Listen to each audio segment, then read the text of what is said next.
Good afternoon, everyone, and thank you so much for joining us today. My name is Heather Heiman, and I am the manager of the Human Trafficking Prevention Project, which is a partnership between Maryland Volunteer Lawyer Service, where I work, and University of Baltimore School of Law, where my partner, maybe not in crime, in all things, Professor Jessica Emerson is the director of this project.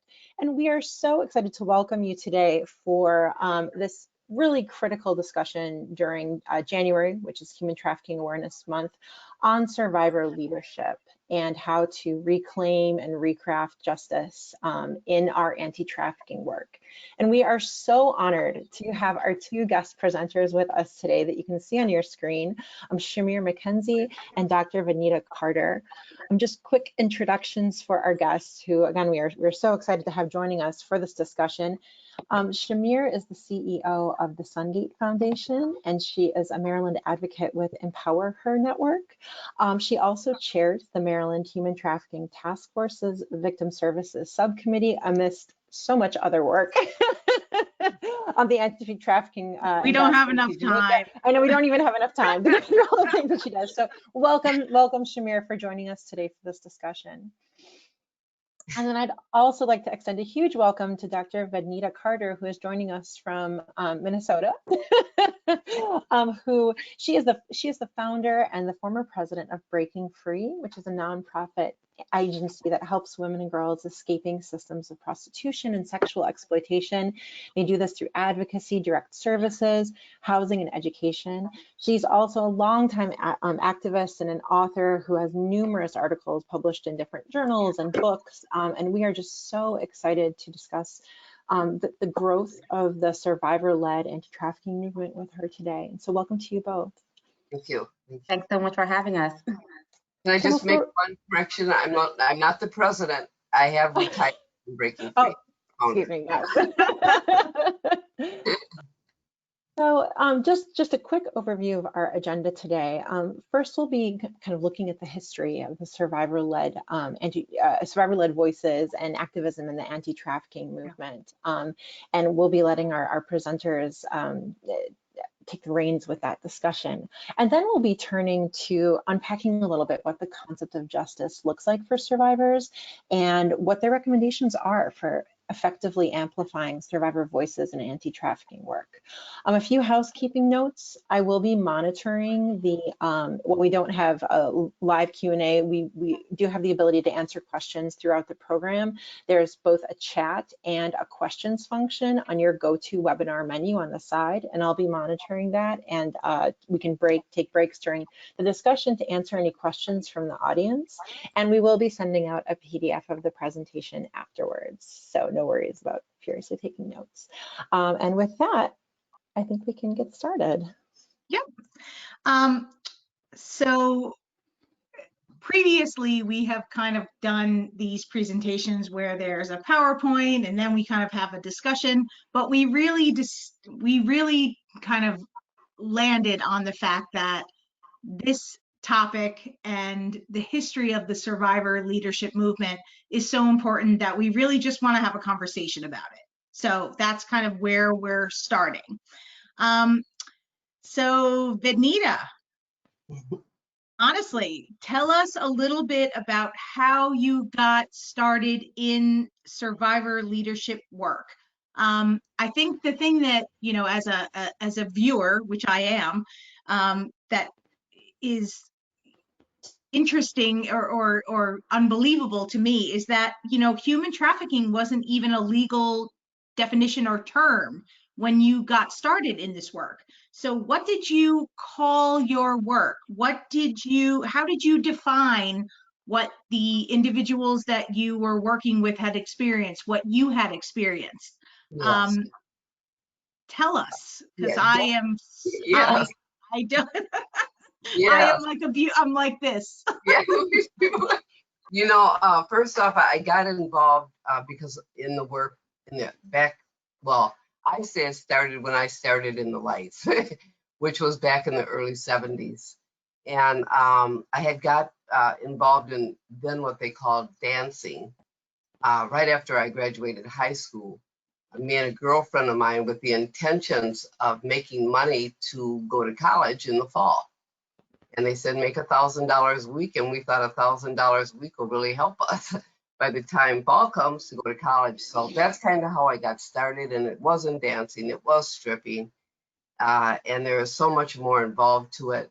And basically that is really how I got involved in this work. I stayed in it. I was in it long enough to know that this isn't what I thought it was going to be, you know. And I seen the impact not on, you know, on my own life, but on the lives of many young women at that time. Some younger than myself that had gotten fake IDs, and you know, that had pimps, that were in the strip clubs, and they were doing a lot of things. And I was able to get out though, and I think that was just because I knew a couple people that I could call and confide in. And I got out and I stayed with a girlfriend of mine for a while, and I was able to recover. And it made me want to go back. I said, something has got to be done, because back during that time, no one was doing anything. This was a very glamorized, I'm going to say a very glamorized trade. You know what I mean? I mean, there's all the movies out, you know, all the pimp movies, and just so much was happening back in the 70s. And so I just went on. I did go, took some college, and I got a job, and I just all the time said, I have to do something. So it did start with me getting involved with a church that I was involved with. At that time, I was going to the prison ministry. And there I met so many women that were in jail because of prostitution. And I thought, well, something wasn't making sense to me. And I really, at that time, was trying to understand the dynamics of all of this, you know. And so by the time the 80s came, I heard about a position that was opening for an organization that was working with women in prostitution. And I thought, I'm going to go and interview. You know, girlfriend said, go for it. And I did that and got hired as a women's program director. But you're right, back then it wasn't called trafficking. That was, right. You know, that just didn't exist. That word did not exist at all. And it was called prostitution. Mm-hmm. Only I changed it to, my job was to help prostituted women. I didn't like prostitution. It just did not sound good, because it sounded like she was doing something. You know what I mean? She's a prostitute, you know, and I'd hear that all the time back in back in the 80s. You know, all the blame was being put on her. And so I'd always tell people, I work with prostituted women. You know what I mean? Indicating that prostituted is something that's been being done to her. You know what I mean? People were doing things to me, and they were doing things to her. She wasn't the cause of the problem. And that's all it was back in the 70s, still is today. Everybody points at the woman and says it's her fault. She should know better. Why is she out there? But nobody really points at the buyers.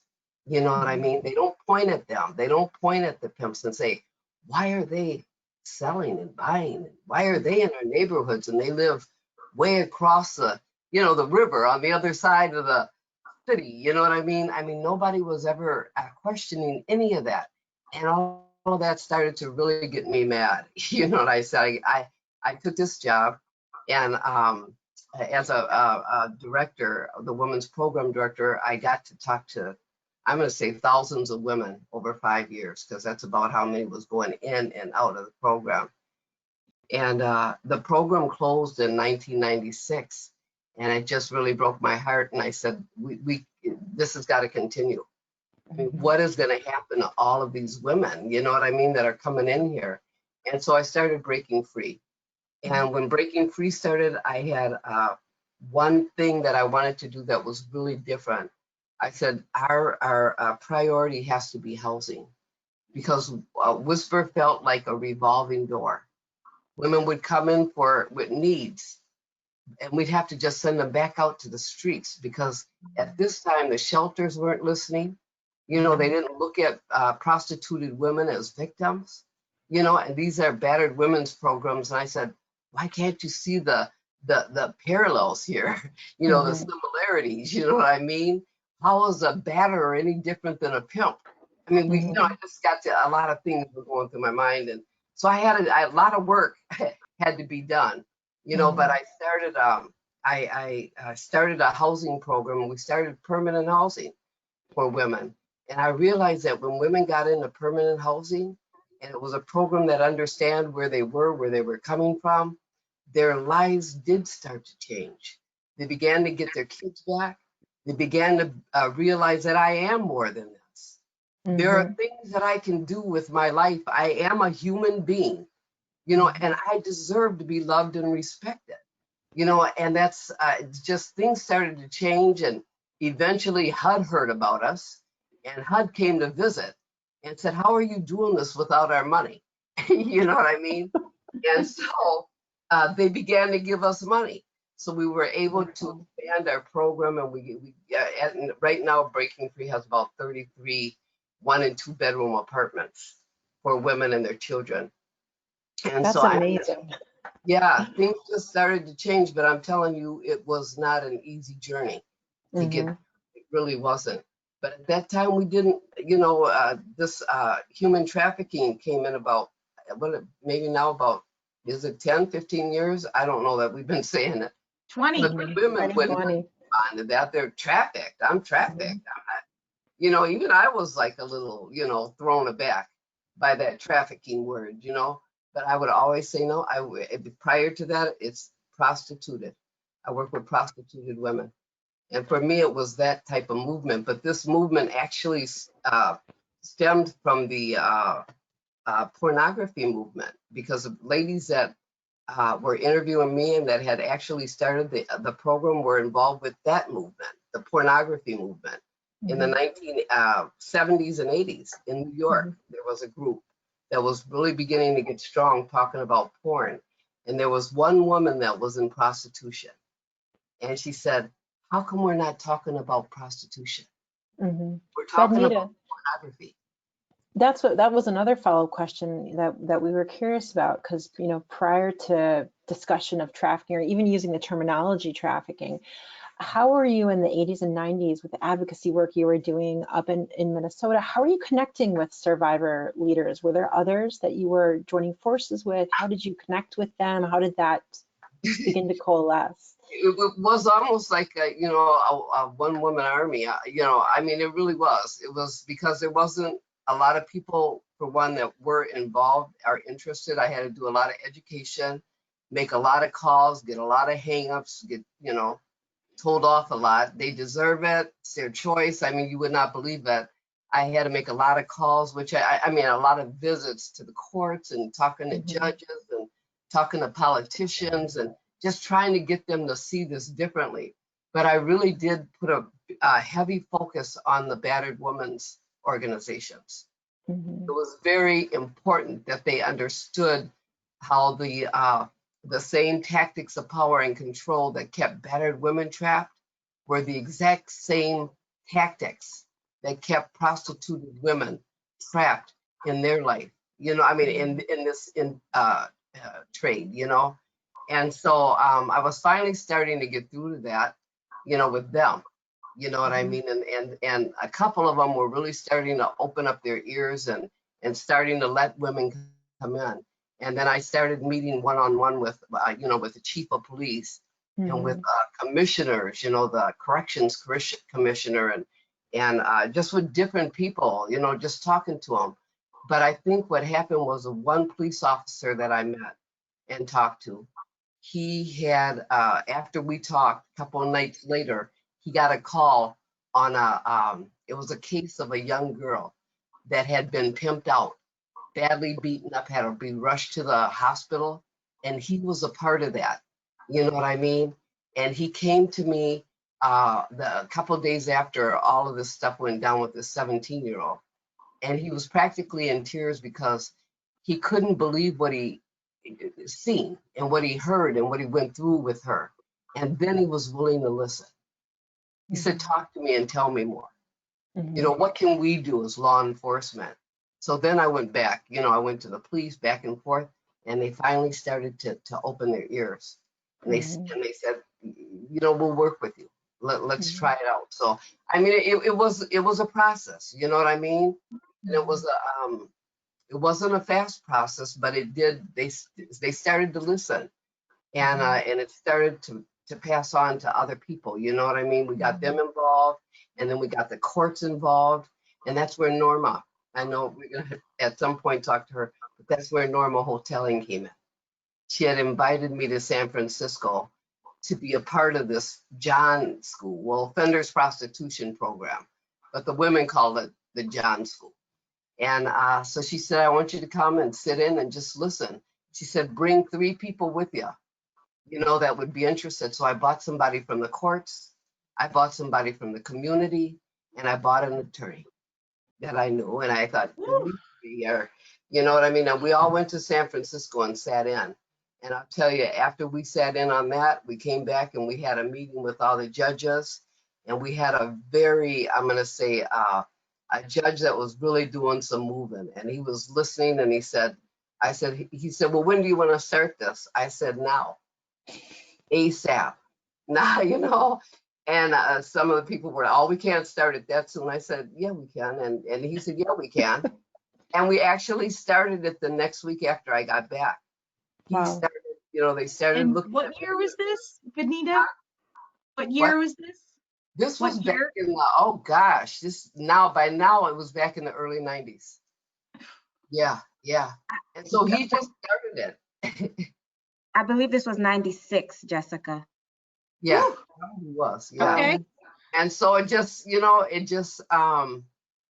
it started, they started to, I got the police, first the police had to get involved and they had us start arresting men because all they were doing was arresting women then. And so they put together a little group of, what do they call them? It was a special group that they had specifically working on this issue, about 3-4 people, and they started arresting Johns, well, men who were purchasing. And so our first class was about 20-25 guys, and the judge came too. He wanted to sit in on it. So it was quite the class, I'm telling you, but it really changed, you know, the hearts of a lot of people. They really understood. We weren't blaming, I mean, you know, really coming down hard on the men, but we were talking, we had different people that taught in the class, which was an officer. He talked about the streets and he talked about what would happen if they got rearrested. See, the one thing is this led to another thing because I was still upset because the men got the back of their hand slapped, excuse me, and told that if there's any same or similars, then you're going to go to jail. See, the women didn't have that option. The women were getting arrested and they were going straight to jail. So I knew I had to keep dealing with that because it wasn't fair. You know what I mean? And so, and then we had someone from the health department, you know, there. And we had a few people there that represented different organizations, but the heart of the John School was when the women spoke. You know what I mean? When they got up and said how they felt about being purchased, you know, I mean, you could hear a pin drop, you know, because some of the ladies, I mean, they started so young, you know what I mean? And say, you know, if you wanted to help me, why didn't you just give me a few dollars and say, go get something to eat? You know, I mean, they just really told them how they felt. You know what I mean? And we did a pre and post test and find out who they were, where they were from. You know what I mean? How much money did they make? And you'd be surprised the guys that came through that class. You know, I mean, I'm talking lawyers, I'm talking doctors that were coming through our John School that were in the community that I lived in, which, you know, a lot of people call the hood or, you know, the inner city right there in the heart. You know what I mean? They're in our city, but they live way across the river in Minnetonka, you know, Highland Park. These are all the upper, you know, pretty wealthy neighborhoods. But they're riding around, and I kind of did a little writing on that. You know, it's a new form of slavery. They're not on horseback anymore. Now they ride through our neighborhoods in their Mercedes Benz, and they're picking up our ladies and our young girls on our corners, you know, and soliciting them. And so but we did have a fee. There was a fine that they had to pay. That money went back into the program, which was good. And so some of the people in the court said, well, some of that money should come back to the courts. And thank God for this judge. He said, why? We get money. We get enough money. Every dime is going back to Breaking Free. We don't want any of their money. So that was what happened. We were able to then hire another staff. And, things just started to happen, but this was all in the very beginning, so. Mm-hmm. And but Anita, I know you're talking about the work that you were doing in the 90s. The Trafficking Victims Protection Act at the federal level. It wasn't signed until 2000. And so you were really working before That's this even began to 16 years coalesce. he was doing that work. Yeah. Nationally. And I know that you were one of the first survivor leaders that was asked to provide guidance on its content. We actually have a picture here from I'll show you with President Bush after that was signed.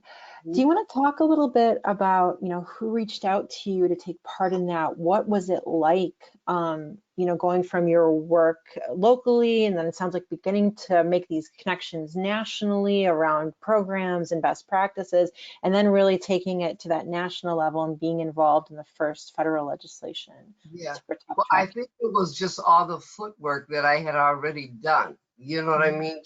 Just here in the Twin Cities area. And basically what happened was, we were applying for a lot of different funds of money, you know what I mean? And some of it was federal money. And well, what happened basically is Office of Justice programs caught wind of the program. And they're the ones that had invited me to be a part of that. TDPA. And so, and they invited Norma. Norma was also a part of that. And the two of us were together actually working on that project, but it was because of the work that we had done prior. You know what I mean? And it got attention because there wasn't anybody doing the work back then, like that. And it was really a new, kind of a new thing, a new trend. And nobody ever looked at prostitution as violence. It was always choice. She made this choice. She deserves what she gets. And these are things that I would hear all the time back in that day. And we were changing the language. No, not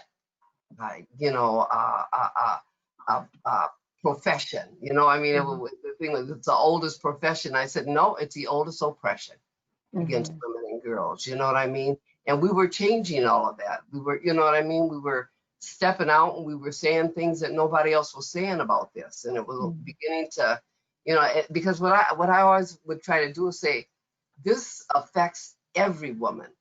Whether you've been involved in the life or not, this is making a statement about all women. All women can be bought and sold at any time. You know what I mean? And prostitution is no respecter of people.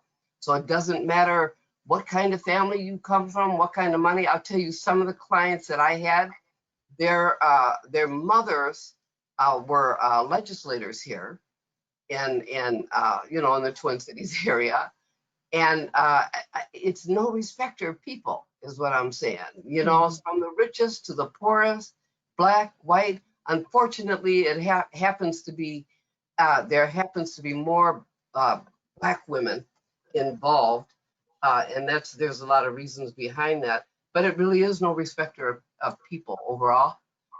And so what happened was the Office of Justice program started to fund us, and they invited us to the ceremony where Bush signed the first TVPA in 2000. And so that was a big thing for both of us. Such a good picture. Yeah, that was a big thing. So I probably missed half of the questions because you gave me No, my mind, but did I answer many of them? Did I miss something or? No, I mean, I think this is an incredible look at how, kind of how things began to grow from starting locally to, making those connections with other other individuals who are, you know, trying to elevate survivors' voices, elevate their voices, elevate the good work being done, and make connections nationally that eventually led to legislation. So I'll hand it to you, Jess. I know you want to dive in.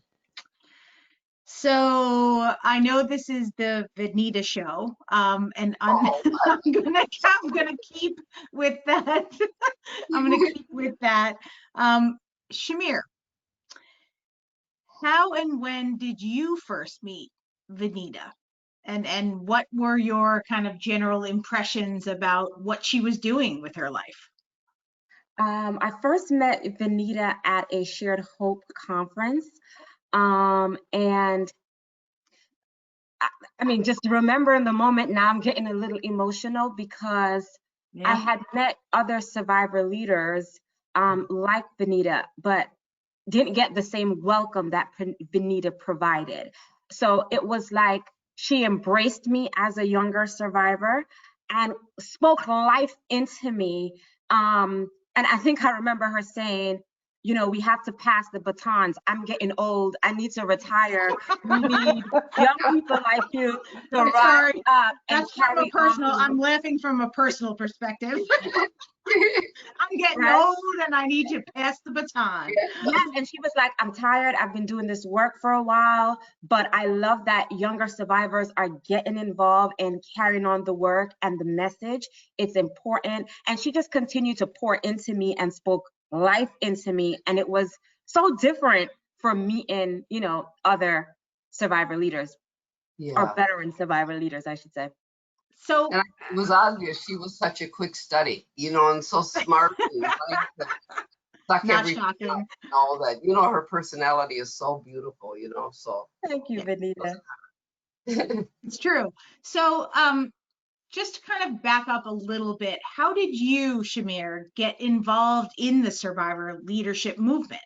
I mean, I think I was one of your first phone calls, but I don't think the rest of the world knows. How did you get involved in this movement? So I got involved. I mean, it wasn't even a movement at that point. So I first got involved in the anti-trafficking movement through Kevin Bales, right? So, you know, Kevin had wrote about me in his book, The Slave Next Door.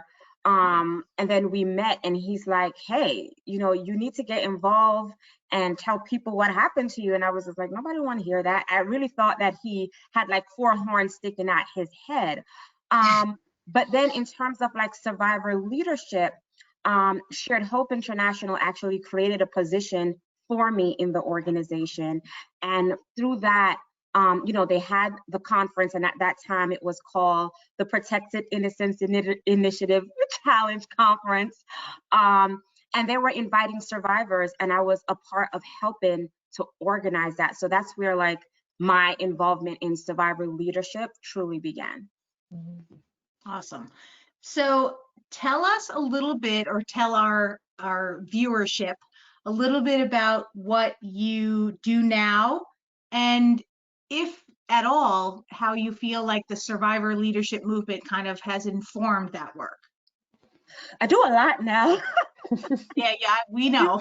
As we said earlier, we don't have time, but I do a lot in you know, one of the things that I'm very grateful for is for veteran survivor leaders such as Vanita Carter that really paved the way so that I can have an opportunity and have a seat at the table in the movement right now, which is why, you know, Heather and Jessica, when you guys reach out to me, I thought it was very important to bring Vanita in on this webinar so that we can understand and really pay homage to Vanita, because if Vanita didn't do the work that she did, there wouldn't be a Shamere McKenzie.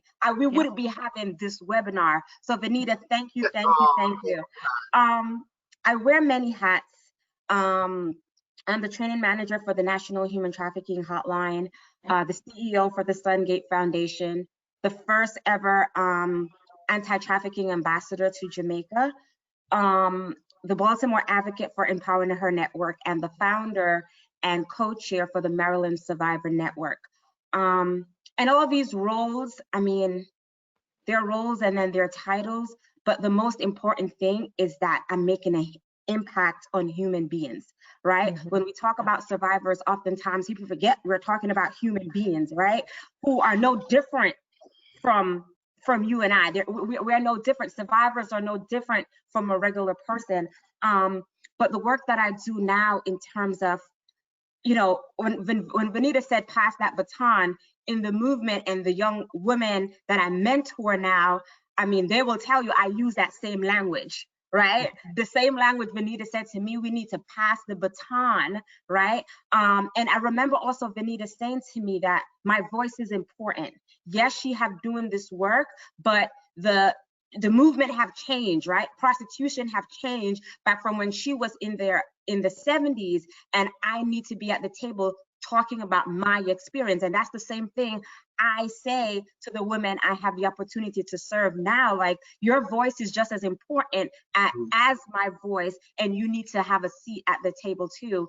But it is really just an honor to have such a negative experience, change it around into something positive, and reaching back to those individuals who have walked that path that you know all too well about. Mhm. We have some pictures here too that we can share, you know, just some highlights. I know that, Vanita, you were honored by President Obama, Sorry. you know, for your work. Well, and just again, showing the national Oh, recognition, goodness. the growth of awareness about this issue at the highest levels in this country, which, you know, we think about it, you're talking about the work you were doing in the 80s and 90s. This didn't come until later in the 2000s, you know what I mean, Right. 2000s. So anything special you want to reflect on with it? Anything you can tell us about that man? Oh. It was such it was a real honor, really was, to get that, and a long time coming. But you know what, he has, you know, Barack Obama has such a big heart anyway, and he would be the one to really notice this and take notice and say something needs to be, you know, given to individuals. And so that was a really beautiful moment in my life, a beautiful time, you know. So yeah.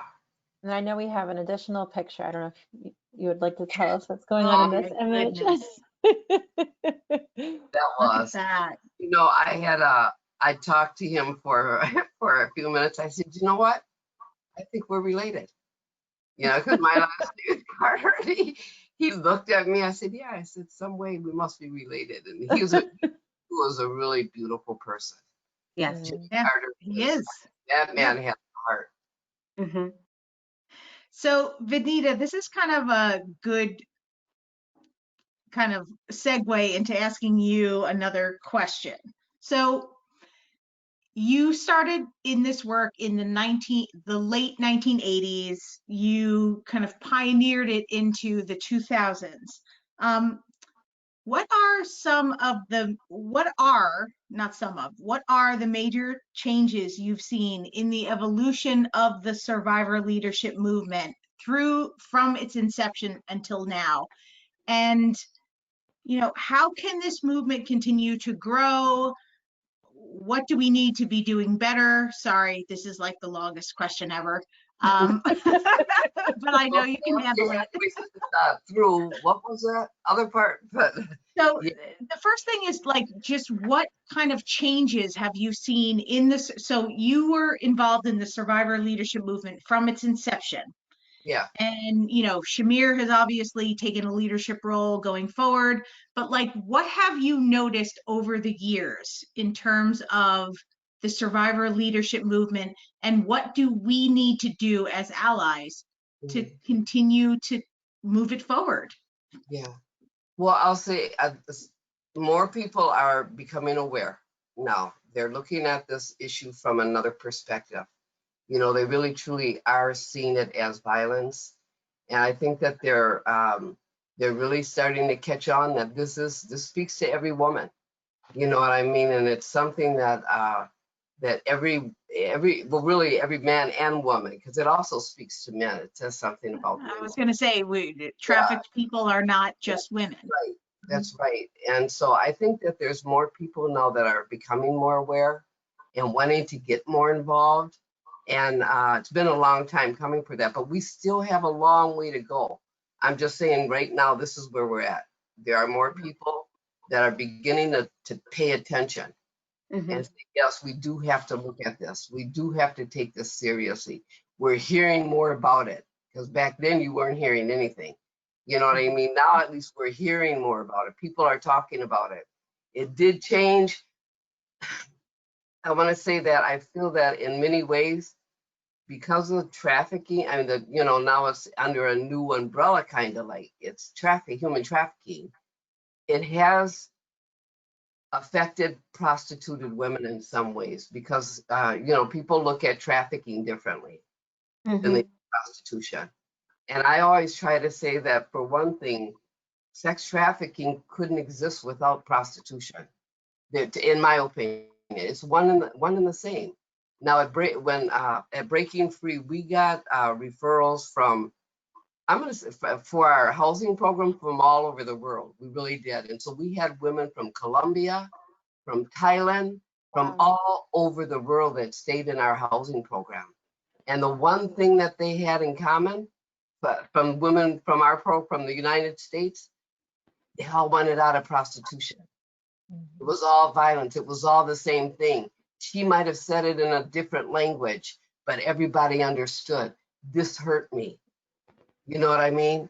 And so I think what's happening now is we don't say the word prostitution or prostituted women enough now. So it's, in some ways, it feels like in the 21st century, that's getting kind of swept under the rug. And I feel like in some ways we are going back to the beginning. We have to start all over, educating people about the prostituted woman that is not from, Thailand or wherever, because there is some differences that people still believe. They believe that if you're from another country, you really do deserve to get out. You know what I mean? Because, and if you're from here, you have choices. You should be able to do something different with your life. This is America, you know what I mean? But that's not so. And so I think that we were really on this pathway for a while with the word, prostitution, prostituted women, of getting people to look at that and go deep. You know what I mean? And then trafficking, that word came out, sex trafficking. And it just added a different kind of a dimension to it. So in many ways, I feel like I have to retrain people and help them to understand that to me, it's one and the same. You know what I mean? I call her sex trafficked, but she's been involved in the United States in prostitution. I just feel like in some ways that we're having to go backwards, because women are still having that have been prostituted here in Minneapolis, in Chicago, wherever, that they're still seen a little bit differently than a traffic victim, from another country. So that's kind of changed, and it can be a little hurtful in some ways. I think that, one of the larger challenges that we have here in Baltimore, which I think that, some of our legislative changes have made clear, is that folks who are trafficked are not just forced to engage in prostitution. They are forced to engage in a whole host of other crimes. Yes. And, Maryland, thankfully, has taken I don't know if I would say taken the lead, but We've improved. They have improved in terms of recognizing that prostitution is just the very kind of tip of the iceberg in That's terms right. of what folks are forced to do by traffickers. Right. Shamir, hi. Yeah. Tell us a little bit about, so we've talked about obviously the national survivor leadership movement. Tell us a little bit about how the survivor leadership movement came to Maryland. I mean, I think part of the answer is that you came to Maryland, but and lived on my couch for a month. Just tell us what is going on in Maryland now. Tell us about, the work that's being done in this state and what we can do better, quite honestly. And I'll prompt you on that again at the end if you don't answer it. Okay. So I was involved in anti-trafficking work on a national level with other survivors from around the country, right? And I was a part of the National Survivor Network. But when I came to Maryland, so many survivors came to me and says, "Oh, Shamir, I have Googled you. You have been my inspiration. I felt alone until you came." Right? I remember the first survivor I met, I was actually hiding behind a vending machine, nervous as hell before I presented for the governor's conference. And she found me and I'm like, "How did you find me? I'm hiding behind a vending machine." Right? And she was like, "I have Googled you." That sounds about right. Alone, and I want to be connected. And I kept hearing that over and over and over from survivors. Another survivor network was formed that's called the Dmv Survivor Network. And when the survivors went to that group, the person who founded that group said that that group was for personal development and not professional development, right? So when I was sending out like speaking engagements and stuff for survivors, you know, I was told, "Well, while you're doing that, this is not what this group is about." Several survivors reached out to me then and said, "You know, that's what I want. I want both. I want both the personal and the professional." And I said to them, "I have 50 million things on my plate, but I promise you, I will put a group together that could cater to your needs." A year later, it took me a whole year, guys.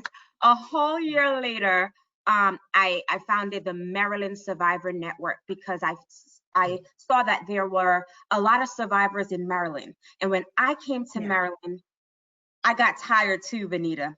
I was being called to speak and present and, you know, work with a lot of organizations in Maryland. And I'm like, well, there are other survivors out there, right? It's not just Shamir. Let me connect you with other survivors.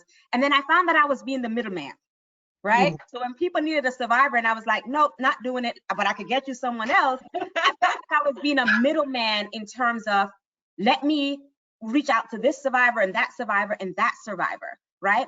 Also, I got tired from speaking to the survivor about how they can grow and mentor and get involved and speaking on an individual level. So I said, hey, if we all come together and we're all learning together and growing together personally on the personal development and the professional development, I won't have to repeat myself. I won't have to be a middleman.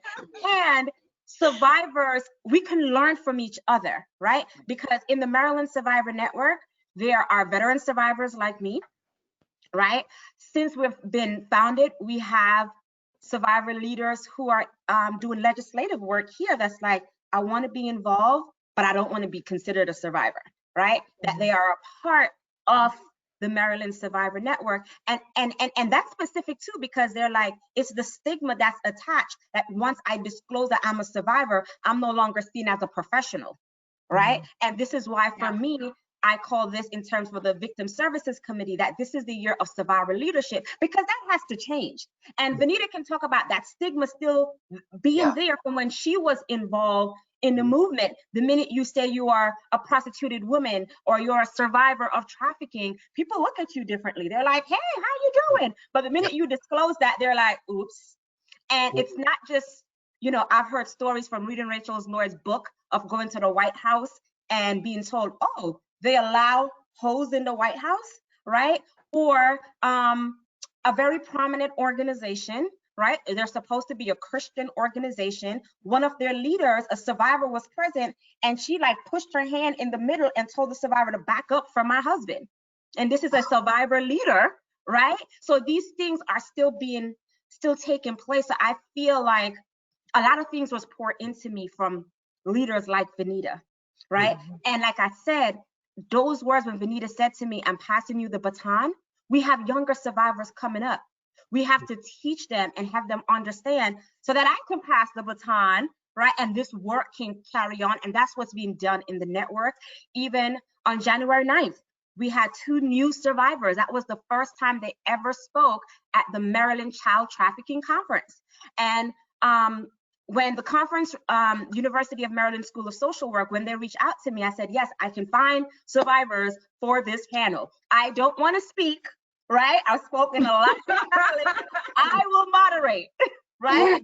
Because I wanted to give survivors that platform, right? I felt like people heard from me enough, and I wanted to give other survivors that platform. But I also know what it's like to be a new survivor in a space and being there by yourself and wondering, am I saying the right things? Am I speaking right? Am I sounding right? So what I did with that panel, we had 2 new survivors and 2 veteran survivors, right? And we kind of mixed it in, right?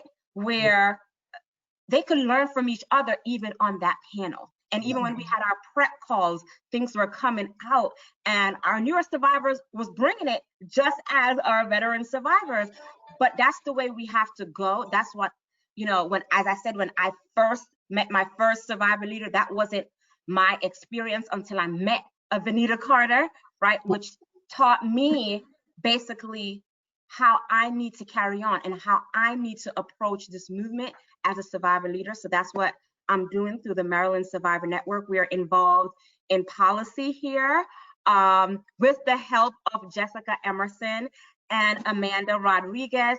I mean, I can tell y'all 2 years, is it 2 years now? Yeah, no, was it last year? No, 2 years ago, when we started having this conversation about this vacatur bill. And I remember being on the legislative call, and, you know, I was talking to Amanda and saying, hey, there are other survivors that I could get to look over this bill. One survivor, and Amanda and Jessica said, hey, let's have a separate meeting with the survivors. And we had a separate meeting with the survivors, and they got involved. And I can tell you, when I reached out to these survivors to say, I want to introduce you to Amanda Rodriguez and Jessica Emerson, the question was, can we trust them? Are they going to listen to us, right? And Vanita, I'm not sure if I shared this with you, but my response was, yes, you can trust them, because I've been working with them. Like, as Jessica said, when I came to Maryland, I didn't have a place to stay. I crashed on her couch. And it wasn't just crashing on my couch. Jessica fed me, right? I didn't have to worry about dinner. She was like, hey, are you hungry? Hey, I'm doing this. It was Easter. She's like, I know you're Christian. I'm Jewish. You know, we could do Easter this way, right? And I mean, and that's what I'm talking about being an ally, right? We did have Easter together. I'm not letting you up in my house because you're a survivor, right? But I said, yes, you can trust them, because these are 2 individuals. And Amanda, I was on my way to California, and Amanda says, come to Maryland because your support network is here, right? So I knew I could trust Amanda and Jessica. So I said, yes. And they said, will they listen to us? And I said, yes. And when I said they would listen to us, Amanda and Jessica listened to the survivors in such a way that the vacatur bill here in Maryland is named by a survivor, the True Freedom Act. That's right? powerful. That's there powerful. was a survivor on the call, and she said, this bill should be called the True Freedom Act, because that's what it is. Freedom is this, and freedom is that, and freedom is that. And they took that and they said, yes. I could get deeper into some of us, like me. I'm a good speaker, but I'm not a good writer, right? And I know where this is going. Even when we wrote our testimony, right? Jessica prepped us and she said, you got 2 minutes. Write it, send it to me. And when I remember writing my testimony, and I wanted to say all these things that I didn't have, it couldn't fit in 2 minutes. And Jessica was like, can I be honest with you? I said, yeah. She says, you have a lot of fluff. These legislators don't have time for the fluff. Get straight to the point, right? From the fat. Yeah. From the fat. And I'm happy I was in a place to receive that from Jessica, because that wasn't about Shamir. That was about how Maryland, survivors in Maryland, can be impacted by just me showing up and giving a testimony. And that bill doesn't even apply to me because my charges are not on a state level, right? But I know that my experience, I could have spoken to that bill. So I showed up and did that so that others can benefit from it and rise up like I did and transition from victim to survivor to leader in the movement. So, Jessica, I think I answered your question. You did. We can also talk about the Maryland School of Social Work, University of Maryland School of Social Work, and their initiatives in helping survivors. Dr. Nadine Finnegan Carr, she applied for grants 4 years ago, right? So that survivors could be paid. And when I'm talking about paid, I remember last year when they sent me my contract for the next 3 years, I said, I'm not signing this. This is too much money, right? What? I said, I'm not signing You it never because say no. that's too much money, right? Because I'm like, this doesn't happen in the survivor world, right? Yeah. And this is fake, and I'm broke. I don't have time to pay back that money, right? So I called up one of Nadine's, one of her staff, and I said, hey, I got this email and it looks funny. And they're like, no, Nadine probably forgot to talk to you, and I forgot to reach out. But that's over a 3-year period.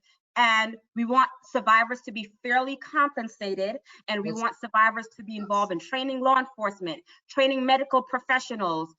They want to put together a survivor council, and it's paid, right? And so now we're talking about survivor leadership and survivors getting paid, but Dr. Nadine Finnegan-Carr, she made sure she wrote a grant. Yes. Right? And even when DOJ told her to hold because of the pandemic, right? And she couldn't even move forward with starting the Survivor Council for Maryland, she still involved me, right? And I involved other survivors, right? And so, you know, we're in conversation about the council, but there are survivors who are already involved in doing the work. And it's not just Shamir, there are other survivors. So that's the way it's supposed to be. Thank you for that. Yeah. Heather, we talked a little bit about, I mean, obviously the key to this whole presentation is survivor leadership. And I know you and I had a question about that.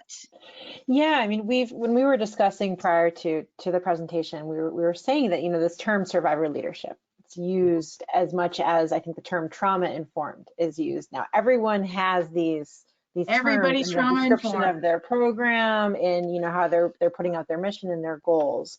And I think, Shamir, you've given some great examples of what truly supporting survivor leadership looks like. And some examples of what true survivor leadership looks like within an anti-trafficking organization.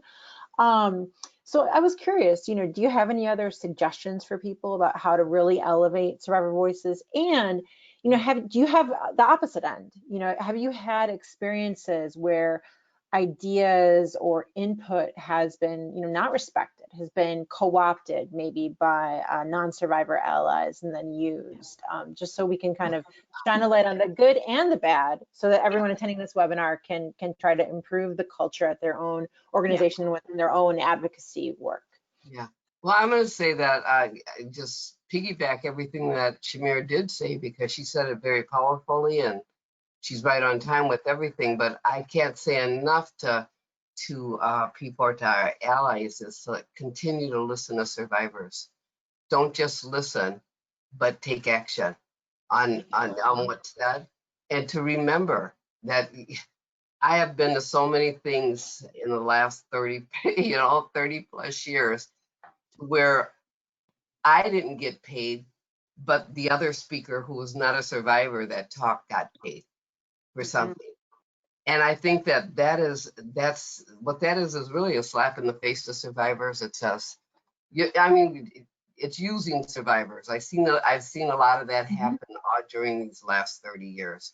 And even now I'm working on a project, and I had there's some other survivors working on it, and we're giving information. We're trying to put together a survivor conference. And what happened was a lot of survivors didn't want to give their information because it's under the umbrella of a bigger organization. You know what I mean? And they said no, because they just take everything and they're going to take our information and they're going to, you know, and use it for their own benefit and not, you know, not even give us any credit or anything like that. Now, they have a lot of truth to what they're saying. And when I first started in this, every time I opened my mouth, I realized that someone had written something that was all about what I said. Just taking, you know what I mean? And I stopped, you know, I started thinking about how do I want to present this? Where do I want to present this? There's a reason, excuse me, you have to be able to pay survivors, because things like, you don't feel so bad if you got paid something, you know what I mean? If you're getting paid for your work. But if you're just talking to be talking and then everything you say is being taken, and that does happen. I'm telling you, that does happen. And it happens a lot that survivors are real leery. I'm talking about, this is a recent incident that I met, that they don't want to give up anything because they're afraid somebody's going to take it and not give them I any. had to send an email this morning to a federal agency about survivor leadership. Really? Oh, wow. Really? And I struggled with it because I was on a call and I'm getting yesterday, and I was getting these text messages from other survivors, like their thoughts. And I've been working with this agency for a while, and I'm just like, all right, I gotta speak my mind. Yeah. And I sent a very long email, and you know, they were like, well, can we have a conversation? We sure can. We sure can. Yeah. I mean, I was just asked to do a project with another organization in DC, and it's a huge project. And they never mentioned anything about compensation, you know? And so at the end of our conversation, I said, oh, yeah, by the way, how much is this paying? And they kind of choked, and, you know, I mean, it's like it's huge. It's all I'm going to say. It's a big project. Right. And I'm like, why would you expect me to do all of that work and not compensate me? But this is still, I've been now in this for 30 years, you know, and I just thought, I don't, you know, and so then they started throwing out some numbers, okay? And but just the thought of it is still upsetting to me, and I'm not sure I want to do the project. You know what I mean? But that is still happening, and I've been in this now since the 80s. Yeah, I mean, it happens even here in Maryland, Benita. There are agencies who reach out to survivors, and the compensation piece is not there. Or when we bring it up, it's like, okay, well, we're just going to do our own thing with survivors who are still in their program and is working through their healing process, who are, you know, probably not at that level of survivor leadership because they are still combing through their trauma, right? And so they will come to us So and we'll use them. Right? Yeah. So we'll use them, right? Because we don't have to pay them, and we don't have to do all these things versus collaborating with the network. I mean, I started the network back in early 2020. And I've met survivors here, and they're like, oh, Shamir, you're on the Victim Services Committee. Isn't this organization on there? How come they never told me about the Maryland Survivor Network? Oh my goodness. Right? And this is an organization and that's your face. I mean, and this organization know about the network because they've come to me to ask if I can write something for them to apply for a grant. Right? So they know about us, but how can we work together? How can organization really see survivors? And when we talk about survivor leadership and organizations, we're really talking about seeing survivors beyond their stories. So the compensation is one piece. That's what it is. Seeing survivors beyond their stories, where we're seen as professionals and not dismissed. That's it. Right? Yeah. That's why I say we have a lot of work yet to do. But what really bothers me is when you say they're going to use the women in their program. Yeah. Because what happens to the women in the program? A lot of them get re-traumatized. Re-exploited. Yeah. Ready to go into that level. It is exploitation. Absolutely. I'm telling you. And are they even really psychologically where they can work with survivors? I mean, when you do that, that's re-traumatizing survivors. They leave there and they haven't learned anything. You know what I mean? They go back into what they came out of. But they don't care because they'd rather get that paper, whatever it is they're working on, done. And so that's one thing that we have to still work on. You know what I mean? I will also say that, some agencies are doing it right. Right? Some agencies are employing survivors. Some agencies are having survivors on their board. I even remember when I started the Maryland Survivor Network, one agency even reached out to say, hey, can they support us in terms of having someone from their organization do all our admin work, like coordinate our meetings? And I was like, nope, we're good.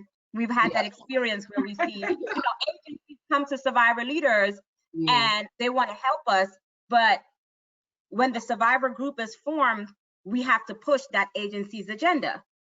Yes. And that's what I was very big on in Maryland. Like, we will collaborate with organizations, but we're not going to fall under any organization's umbrella, because we're not going to push one agency's work. We believe in the movement. Yes. Right? Can we work with an agency? We will work with you. Yeah. But we're not going to fall under any agency's umbrella.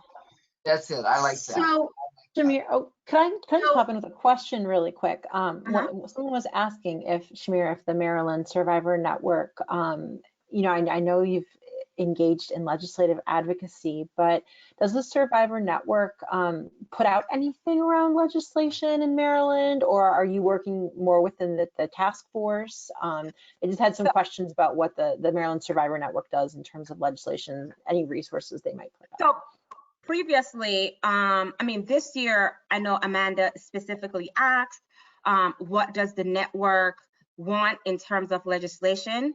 And we really didn't have a response as a network. Like, people were like, well, what's happening? Like, some of the things that people had suggested was already done.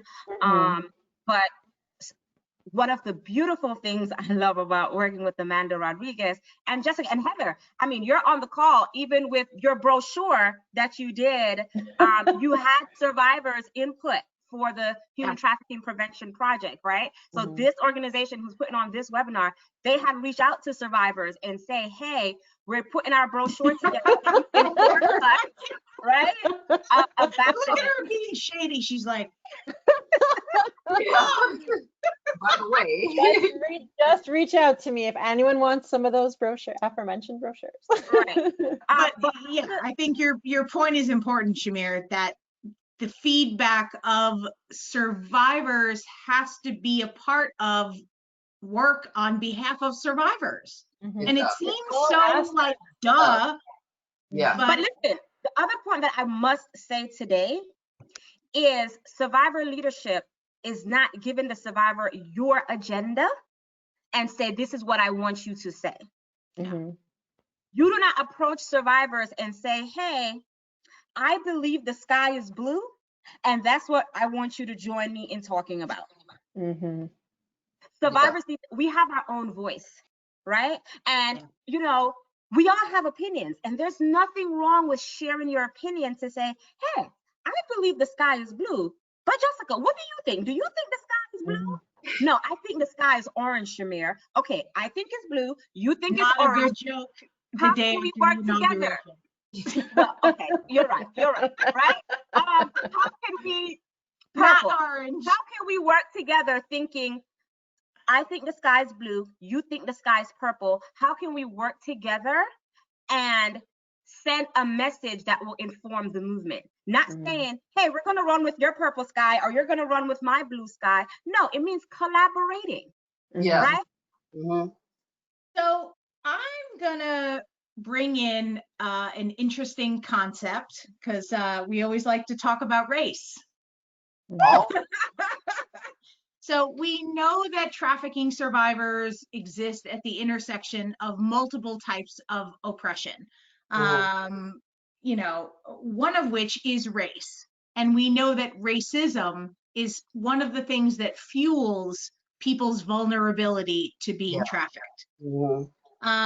You know, people of color, particularly Black people, are more commonly born and stay in poverty, experience higher levels of discrimination in schools and employment, are subject to police brutality and arrest in higher numbers. And I'm interested in both of your experiences with race and racism in the anti-trafficking movement, and also within the survivor leadership movement more specifically. Like, let's get dirty about this. Yes. I know this is my soapbox, and I know this is Vanita's soapbox. Vanita, go first. Go. You know, I was just thinking about that, because one thing I say is, if you want to be an anti-trafficking activist, you also have to be an anti-racist activist. The two of them go together. You know what I mean? Sorry, I just got really excited by that. Yeah, because you have to understand just how, just how deeply racism and prostitution are connected. You know what I mean? Because there are so many. I'm going to say there's different women of color, but there's the majority are Black women. That's why I said, people Yeah. of color generally, but Right. Yeah. particularly Black people. Yeah. We're talking about something different here. Yes, yes. And the thing is, and this is still happening today, which I wish I could say that it wasn't happening today, is that back, at Breaking Free, when I was working with women that had went through the criminal justice system, and one thing that we did was we did a survey, not a survey, my mind isn't with me right now, but we did a thing, I forgot what you call it. But we did a thing. Yeah, something like a survey, I guess, to figure out what, who was being arrested and what numbers for what reasons and all of this kind of stuff. And what we found out is that the Black women were more likely to be arrested on prostitution charges than that of white women. And when they were arrested, their charges, their fines were higher. They spent longer times in jail.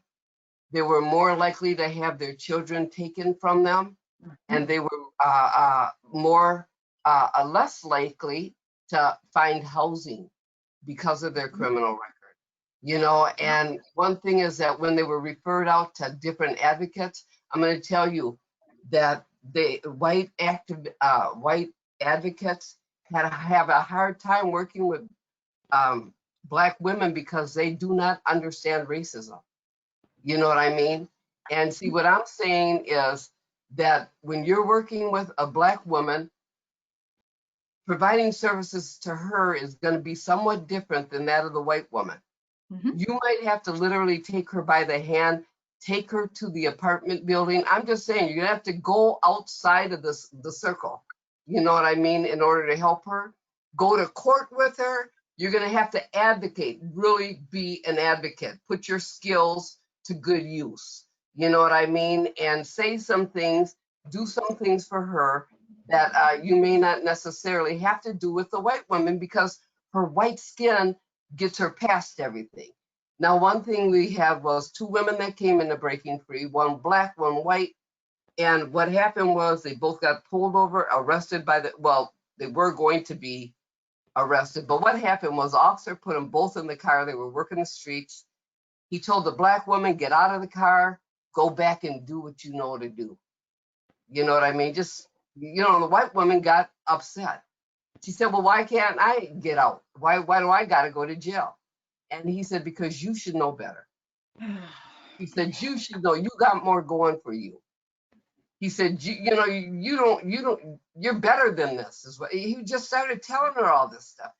And this was like about, I'm going to say 10, 15 years ago, but it's embedded in my mind because it infuriates me because that same mentality is going on today.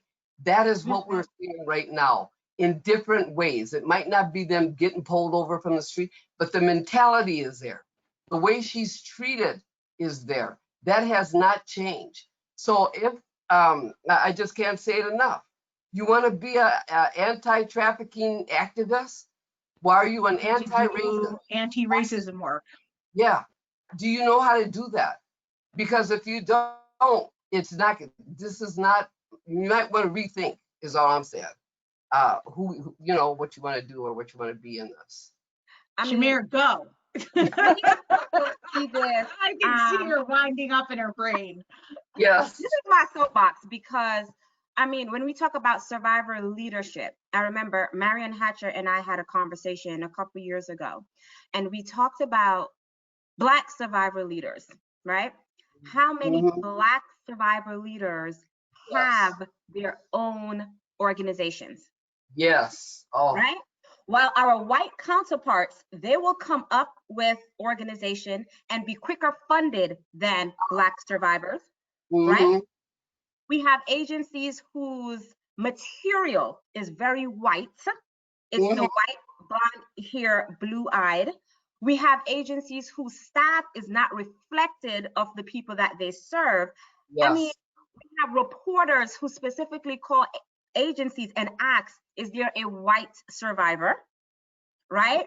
We have agencies, anti-trafficking organizations who they have a white girl as the face of their organization, and the white girl was not even trafficked. She was almost trafficked. Yes. But Yes. that's the face of their organization, right? And they're running, oh, she was trafficked. She's a trafficking survivor. But when you read her story, she was almost trafficked. So you mean to tell me you couldn't find a survivor who was actually trafficked? Yes. Why is she the face of your organization? Well, we know, because she's white. Yes. Mm-hmm. Right?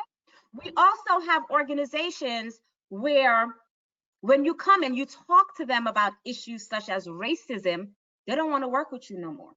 That's right. Right? When you look at their organization and you call them out and you say, hey, you're not addressing race. This is how your organization is presenting. Oh, we're not going to work with her no more. She's angry. No. If we're going to do this Black work, woman. we got to really comprehensively do the work. Right. That, I'm telling you. And I mean, I could go into more about some things that happened with me at Breaking Free. You know what I mean? And I'm not going to. You have to read that in the book. I mean, We will pay for. Black women, huh? Black women in this movement are far and few between. They really are. You know, even survivors that are coming in are they leave. You know, and it has a lot to do with racism. Yeah. And no one's really looking at that. No one really is thinking, well, what, you know, they're blaming it on her. Yeah, she is angry. You know what I mean? Just like the white women are angry too, but her anger scares people or something. You know what I mean? It's perceived differently. There's a lot of deep things in this, and I really do. This is a personal thing. You know, with both of us, I'm sure. Right. Because but I've seen some things happen, and they're still happening, and they're not changing, and there's very few Black leaders in this movement. And I've even seen survivors who have come together in this movement at the same time, one Black, one white, right? And agencies gravitate to the white girl, they right? do. And I'm not saying, listen, I'm not saying white survivors doesn't have information and they don't belong at the table. They darn sure do, right? But when we're talking about how racism is involved in this movement in such a way that it's not coming out as the obvious to say, oh, I'm not working with you because you're Black and because you're white. But the way people are going about the work, it is clear. It is clear as day that that's racism. Because how is it the white survivor and the Black survivor, they're sending the same message, but this Black survivor is not highlighted. But this white girl, she's going, you know what, I'm going to digress. All right, so we're going to talk the last piece that we're going to do before we highlight some survivor leaders. We're going to talk about my second favorite topic, which is criminalization. Oh boy. Okay. So a series of publications were released in 2018 that questioned kind of traditional notions of justice for trafficking survivors that are, you know, traditionally found in a criminal justice model, and considered whether different forms of justice, non-punitive forms of justice, could complement or compensate for existing legal remedies. So I'm going to read you a short portion of this original report. The report was entitled Delivering Justice for Human Trafficking Survivors. Criminal justice stakeholders define justice based on their roles and responsibilities in the criminal justice system. For instance, law enforcement define justice as convincing survivors to stop engaging in prostitution, which they perceived as a voluntary choice. Other criminal justice stakeholders, including prosecutors, define justice as the successful prosecution of a trafficker. Survivors, however, define justice as protecting others from harm, but believe that the criminal justice system is not the best way to accomplish this, and expressed doubts about incarceration preventing future trafficking. Survivors instead focused on justice as their ability to, quote, move on from their trafficking experiences, achieve autonomy, and feel empowered by accomplishing self-defined goals. So just generally, do you have any reaction to this? I mean, we know by and large that the United States quantifies its fight against trafficking as prosecuting traffickers. I personally believe that there are shortcomings to that approach, and I would just love to hear what you both think of that. Well, I mean, I've had this conversation before around this idea of justice and through whose lens are we defining justice, right? Because again, when we look at our legal system, thank you, Jessica and Kate, I no longer call it the criminal justice system. Criminal legal system, exactly. When we look at our legal system, right?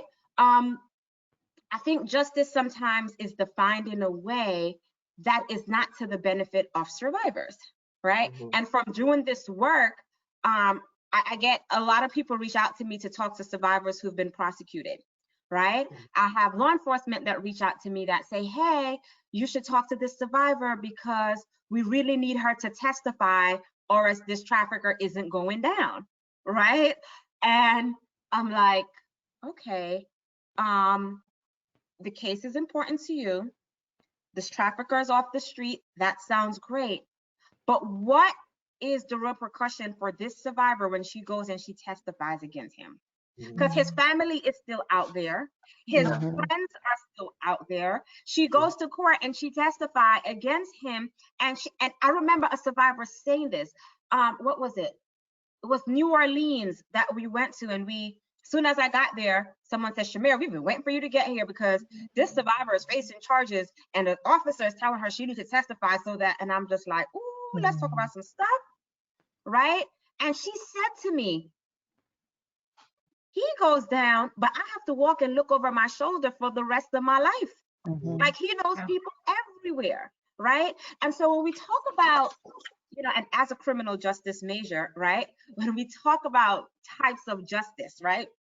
There's restorative justice, right? There's all these types of justice. And I don't believe that it's being utilized in our courts, especially as we talk about trafficking, right? To have the survivor come to the survivor and say, what will justice look like for you? Right? Because justice does not always mean putting him in jail. And that's society's idea. Great, one trafficker is off the street, right? And it took me a long time to be able to say this, but, and I'm telling you, it's really this, I shock myself even when I say this, but as we're talking about this issue, we focus on, there's talks now about the buyers, there's talk about victims, as it should, but we also need to talk about these traffickers. Because locking them up, they do their 10 years, and then what? They come back out and they pimp. Because what's gonna happen? They have this felony, right? And if they don't, and we're seeing cases, traffickers get 5 years, they go and do their time, right? And they come back out, now they have this felony. They're not learning lessons. So how are they being restored to really understand the harm that they did to someone else? Sending them to jail and be like, okay, bye. But prison doesn't give that. Prison doesn't give that, right? Prison doesn't give that. Break the cycle, because what I know is that they're going to prison teaching others how to come out and be pimps, right? Or learning better techniques. So when they come back out, or still pimping while they're in jail, right? Because they have girls out. So is that the real answer? How are we providing these services? We have services for the women to understand their healing, right? And I do believe in second chances. And I said, this is a lot of growth for me to say this, but we really need to do something so that these, my Jamaican came out, something so that these traffickers really understand the harm that they do to women. You know, Shamir, one of the most kind of impactful moments I had with in my social work days was with a survivor of trafficking. You know, all of the things that we already know, but she talked about her trafficker, and we spent probably a month just talking about him and talking about his life, right? And that he, I mean, essentially, there was no other path for him. And he didn't learn a damn thing from being locked up. And she helped me understand, I think it's kind of what you're saying, is that, you know, it's kind of hard to talk about this, is that the same, or some of the same challenges that make people vulnerable to being trafficked also make people traffic, right? And we're not talking about that. And law enforcement doesn't even consider that, and prosecutors don't even consider that. And we have to be better at what we do, essentially. But Jessica, one of the words you taught me was this word intersectionality, right? And I know we touched on racism, and as you talked about this, I really want to go back there, because when we look at the movement, right, the anti-trafficking movement, I felt like this movement is, we're still leaning on some of the legacy of slavery, right? Because when we look at the Mann Act, which is still on the books, and is still being used in trafficking cases against trafficked people, yeah. Right? The Mann Act, the other name for the Mann Act was the White Slavery Act, right? And when you study the white slavery, you understand that it was to protect white women and to criminalize Black men. Okay, that's one point, right? So when we also look at intersectionality and we look at the prison industrial complex and who that system is designed for and by, right? With capitalism at the center, right? I think I'm getting too deep, but I'm like, Shamir, can you say this? Are people going to take this the wrong way? Are people going to think that you're defending traffickers? And I'm not. I'm not defending traffickers, but racism is tied to why we see this issue exist, right? Racism is tied to why we see that traffickers are just being sent to jail, and the reason they're sent to jail is not being addressed, so they come back out and the cycle continues again and again and again, right?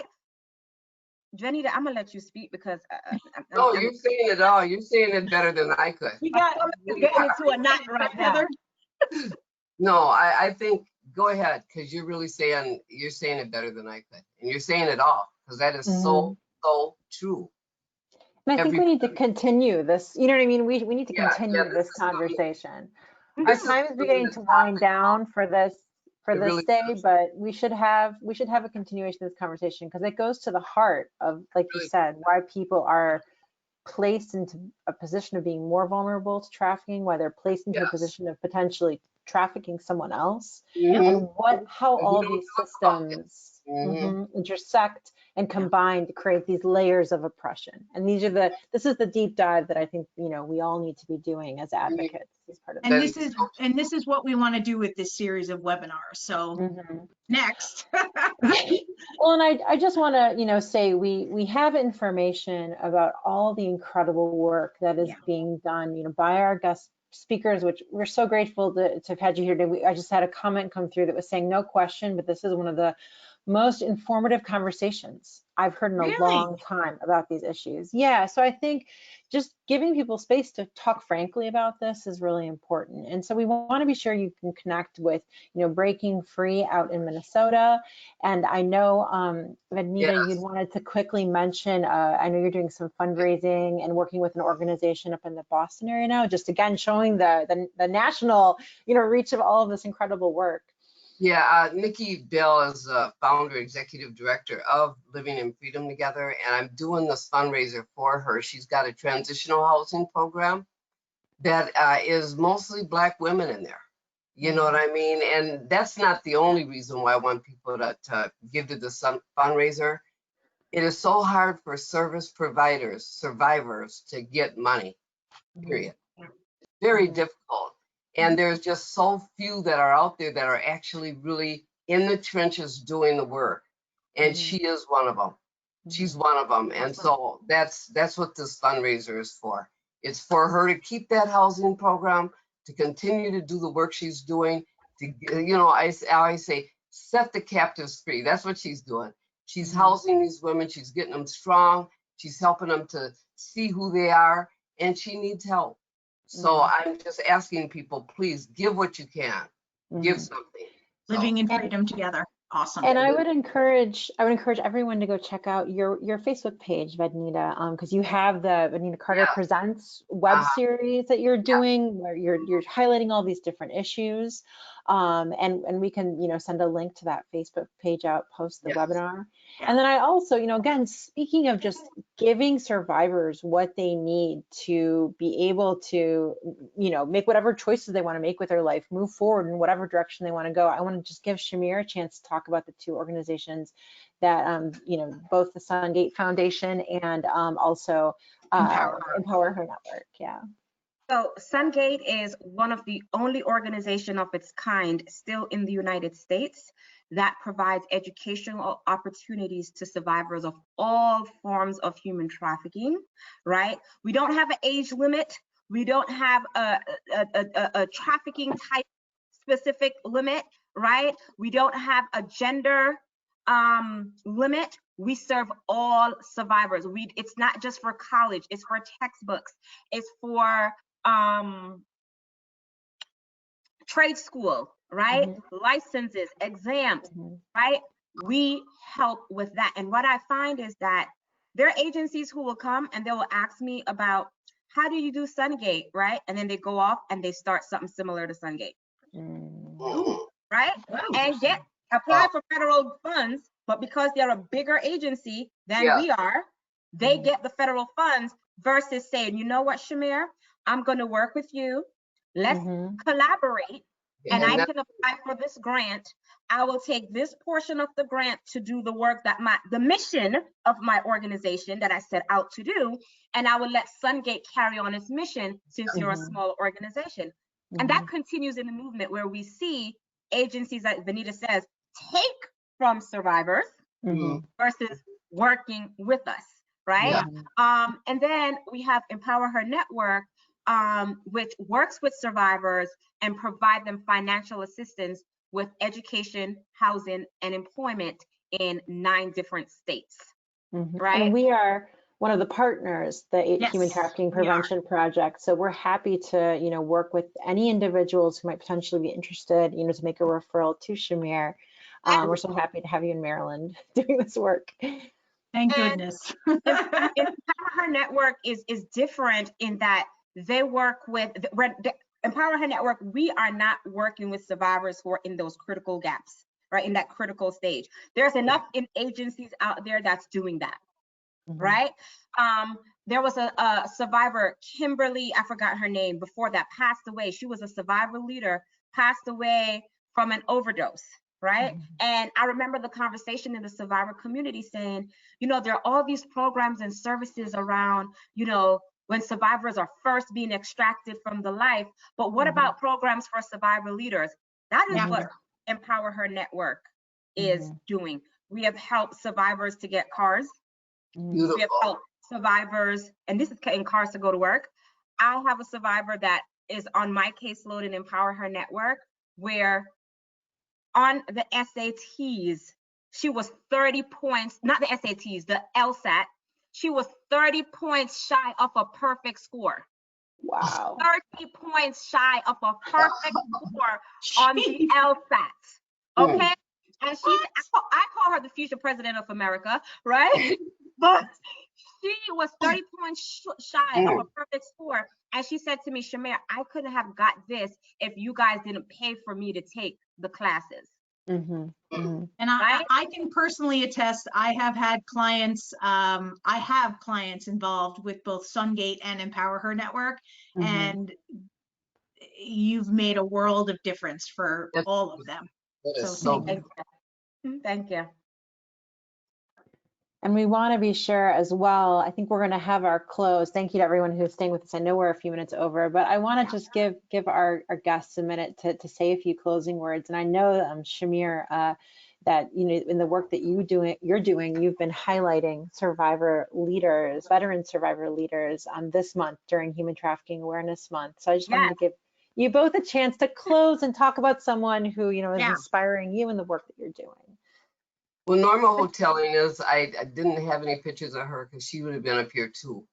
But Norma, myself, and Kathleen were the three that really were in the beginning, here from the very beginning, the ones who had to go through all the rough times, I'll say, and really paved the way, pass the baton, you know what I mean? But Kathleen is, she is a beautiful person. She's been a mentor even to me, and I just don't want people to forget her, because you get older and you just kind of fade away. But she's left a mark. She's got Dignity House, which is still happening in Phoenix, Arizona, and she is one of the pioneers of this movement. You know what I mean? And she's done a lot, and she still does from home. And so I just wanted to, tip my hat to her, because she's a beautiful person, and she's still doing all that she can to make people know that prostitution is violence, and we have got to end it. We've got to do something. So this month, last year when I looked at what Sungate is going to do for Human Trafficking Awareness Month, I know January 2020 we talked about what does I think it was survivor leadership means to you. We asked several survivors, and we're talking about survivor leadership, and we're talking about this work. And some of the very survivors that I mentor, they don't know of Anita Carter. The other day in the network, when I mentioned Norma Hoteling, they were like, "Who's Norma?" And I'm just like, you cannot be doing this work as a survivor leader without knowing the individuals who paved the way for you to do this work. And so last year, as I was sitting down thinking about what Sungate is going to do, I said, we have to honor not just survivor leaders, but veteran, and I repeat, veteran survivor leaders who have paved the way so I can be at the table. And so the individuals that Sungate is highlighting this month, of course, we started out with Norma. We have highlighted Benita. There's Autumn Burris, Marion Hatcher, Tina Front, Audrey Morrissey. There's Beth Jacobs, Kathleen, of course, Rachel Lloyd, Brenda Myers-Powell, and Christine Stark, which are some of our veteran survivor leaders. Some of the names people probably are like that term better. Veteran survivor. Veteran, because these are the survivors who did the work. They did the work, and because of their work, we have a seat at the table. Right? Benita talked about going to the White House. Benita talked about working with law enforcement, right? In some states, we still struggle that way, but imagine if Benita didn't start that conversation where one department can say, hey, we work with survivors, to where that trickles over into other states, right? To hear that this is not new. Benita was doing this work from 1989. Right? I think it was 86. Right? Not to age myself, but yeah. 86, I was like, what, 3 years old? Right? Wow. Doing the work. Right? So I'm like, I cannot, and for me, it's just an honor. And I'm like, I cannot continue to do this work without paying homage and tribute to individuals like Benita, who is the reason I get paid, is the reason I can put food on my table now, is because of women like Benita and Kathleen and Marion and Audrey and Tina and Rachel, right? Like, it's because of women like that. Wow. Benita, it really is an honor to have you with us. I know we have to wrap up, but sincerely, thank you for agreeing to be a part of this. I can't even thank you for what you've done with regard to the movement, but just thank you for being a part of this.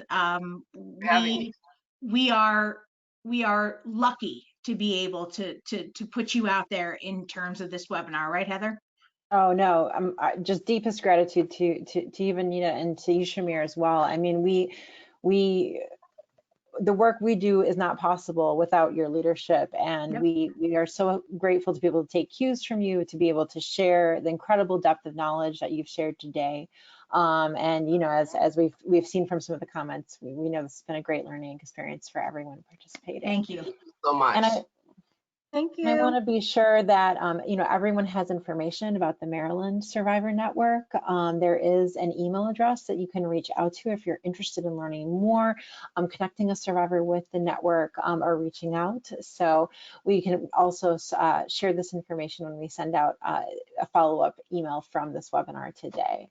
Well, again, thank you so much to everyone that joined, that stayed on. I know we have a habit of going over, but the conversation was just too good and we've done worse this time than last time.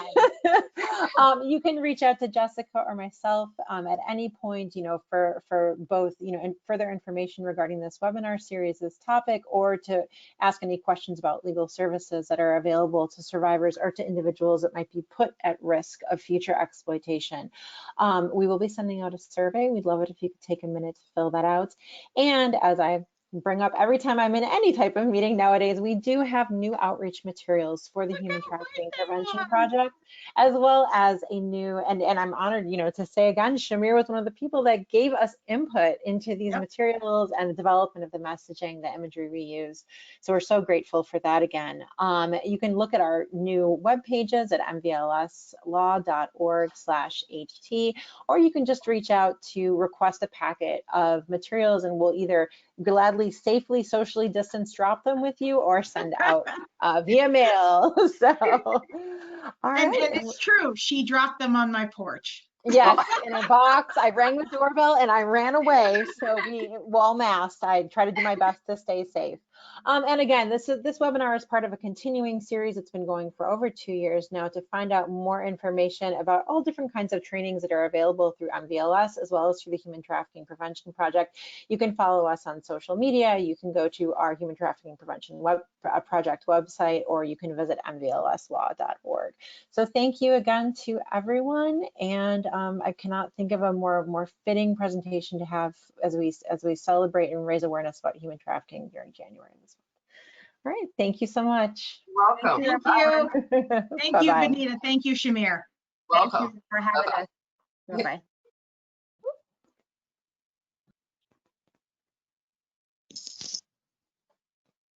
How do I get out of here?